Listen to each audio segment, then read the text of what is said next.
Praise the lord. ప్రతిరోజు పరిశుద్ధాత్మతో కలిసి నడవండి అనే కార్యక్రమం ద్వారా మీ అందరికీ కూడా యేసుక్రీస్తు ప్రభువారి నామం పేరిట ఈ ఉదయకాల శుభములను తెలియపరుస్తుంటున్నాను. అందరూ కూడా బాగున్నారా? మరి ఒక నూతనమైనటువంటి ఆశీర్వాదకరమైనటువంటి ఉదయాన్ని యేసుక్రీస్తు ప్రభువారు మనకు అనుగ్రహించున్నాడు. ఈరోజు ప్రభు మిమ్మల్ని ఆశీర్వదించాలని ఆశపడుతున్నాడు, మిమ్మల్ని నడిపించాలని ఆశపడుతున్నాడు. ఈరోజున ప్రభు మనకిస్తున్నటువంటి వాగ్దానము మొదటి దినవృత్తాంతముల గ్రంథము 22వ అధ్యాయము 13వ వచనం. నీవు వృద్ధి పొందుదువు, ధైర్యము తెచ్చుకొని బలముగా ఉండుము, భయపడకము, దిగులు పడకము. ఆమేన్. ఎవరైతే వ్యాపారములు చేస్తున్నారో, ఎవరైతే ఉద్యోగములు చేస్తున్నారో, వ్యవసాయములు చేస్తుంటున్నారో, ప్రభు మీతో మాట్లాడుతున్నాడు. మీరు వృద్ధి పొందబోతున్నారు, అభివృద్ధి చెందబోతున్నారు. భయపడకండి, దిగులు పడకండి. నిశ్చయముగా దేవుని యొక్క ఆశీర్వాదము మీ కుటుంబములలో, మీ వ్యాపారములలో, మీ ఉద్యోగములలో మీరు అనుభవించబోతున్నారు. ఇప్పటి వరకు ఏ విధముగా మీ వ్యాపారములు, ఉద్యోగములు ఉన్నాయో తెలియదు, కానీ ఇక మీదట ప్రభు యొక్క వాగ్దానం మీ జీవితంలోనికి వస్తున్నది. మీరు నిశ్చయముగా ఇక వృద్ధి పొందబోతున్నారు. అనేక శాఖలుగా మీరు విస్తరింపబోతున్నారు. ఎవరైతే దేవుని సేవ చేస్తున్నారో, సంఘాన్ని నడిపిస్తుంటున్నారో, ప్రార్థిస్తూ ప్రభువా నన్ను అభివృద్ధి పొందింపచేయండి అని ప్రభుకు మొర్ర పెడుతున్నారో, ప్రభు మీకు ఇస్తున్నటువంటి వాగ్దానం, నీవు అభివృద్ధి పొందుతావు, దిగులు పడకు, భయపడకు.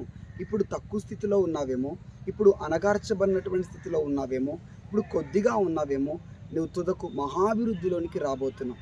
అంచెలంచెలుగా నీ స్థితిలో ఎదుగుదల రాబోతున్నది. మీ పరిస్థితుల్లో మార్పును మీరు చూడబోతున్నారు.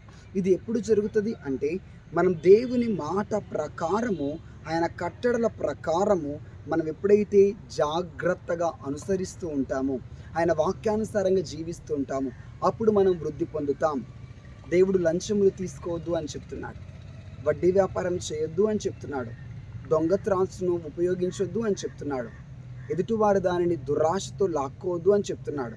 మీరు వృద్ధి పొందాలి అంటే మనం దేవుని మాటను, దేవుని కట్టడను, దేవుని వాక్యాన్ని చాలా జాగ్రత్తగా అనుసరించినప్పుడు తప్పక వృద్ధి పొందుతాం. లంచములు తీసుకుంటున్నారా? అది చెడ్డదనం. వడ్డీలు వ్యాపారం చేస్తూ వడ్డీలు తీసుకుంటున్నారా? అది చాలా నష్టముకు, కీడుకు, శాపమును కలిగించే ధనం. సో వాటన్నిటినీ మానివేయండి. ప్రభా నీవే నన్ను వృద్ధి పొందింపచేయండి, మీరే నన్ను ఆశీర్వదించండి అని మీరు నిజంగా మొర్రపెట్టినప్పుడు మీ బిడ్డల జీవితాల్లో వృద్ధిని చూస్తారు. వారి చదువులలో కావచ్చు, వారు ప్రయత్నిస్తున్న ప్రయత్నాల్లో కావచ్చు, అభివృద్ధి, ఆశీర్వాదం కనబడబోతున్నది. ఆమెన్. కళ్ళు మూసుకొని ప్రార్థిద్దామా? యేసుక్రీస్తు ప్రభా మీకు వందనములు.